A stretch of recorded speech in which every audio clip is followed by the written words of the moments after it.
আহক ভক্তপ্ৰাণৰাজ, এয়া আমি বৰদোৱাৰ দৌলগোবিন্দ মন্দিৰলৈ যাওঁ। দৌলগোবিন্দ মন্দিৰ শ্ৰীমন্ত শংকৰদেৱে ২৪ জন ভকত লৈ ওখ ভেটি তুলি নিৰ্মাণ কৰিছিল। আহকচোন আমি ভিতৰ চৰালৈ যাওঁ মন্দিৰৰ।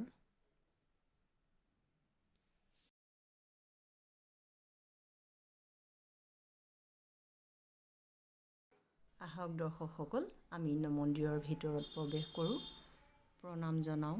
এয়া প্ৰৱেশদ্বাৰ।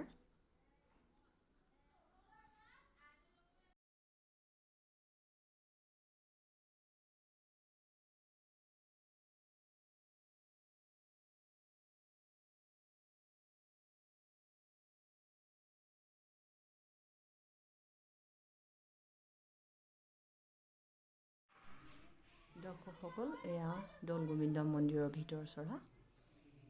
দেখিছেনে কিমান সুন্দৰ। ভক্তসকলে ভিৰ কৰি থাকে মন্দিৰত প্ৰত্যেক দিনে। হালোৱাৰ সুন্দৰভাৱে কাম কৰা আছে।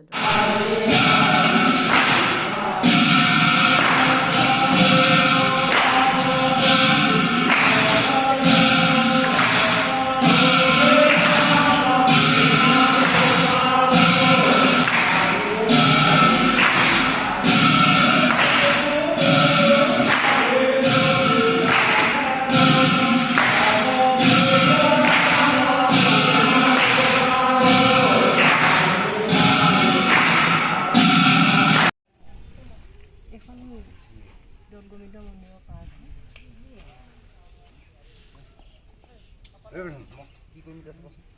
দৰ্শকসকল, এয়া দৌলগোবিন্দ মন্দিৰৰ পদুম পুখুৰী। ইয়াৰ পদুম পাততে প্ৰসাদ আদি দিয়া হয় ভক্তসকলক।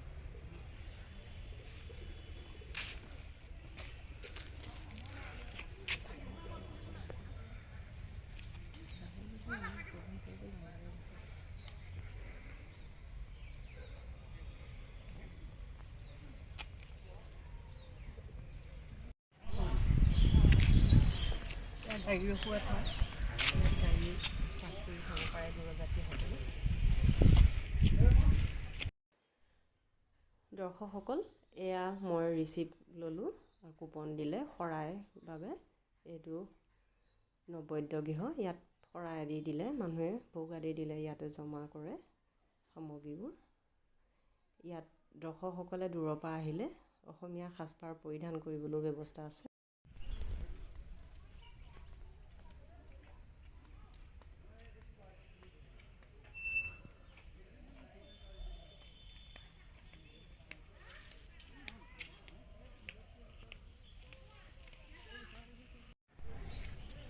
শংকৰদেৱৰ মাধৱ কুণ্ডলী কুল। ইয়াত শংকৰদেৱে ১২ বছৰৰ পৰা শিক্ষা গ্ৰহণ কৰিছিলে। মাধৱ কুণ্ডলী কুল।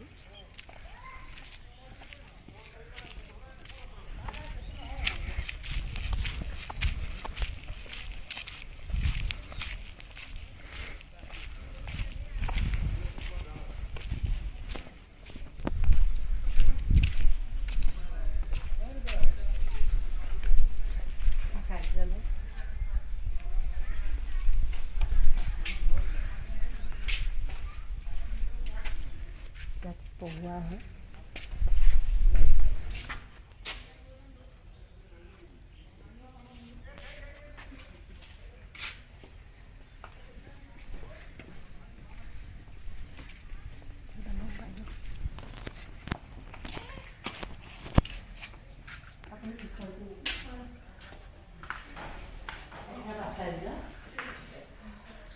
আপোনাৰ নামটো কওকচোন। মোৰ নাম চন্দামিতা ভট্টাচাৰ্য। আপোনালোকৰ ইয়াত ক্লাছ কেইটা হয়নে? ক্লাছ এতিয়া হয়, এতিয়া এইকেইদিন বন্ধ হৈ আছে। ভিতৰ কাৰণে হয়। থেংক ইউ, ধন্যবাদ।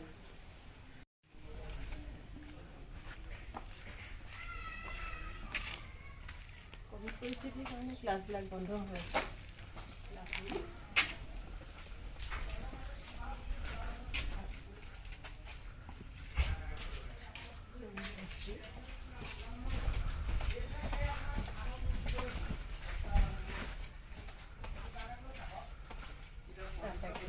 এতিয়া বন্ধ হৈ আছে ক'ভিডৰ সমস্যাৰ কাৰণে ইয়াতে খেতিও কৰা হৈছে।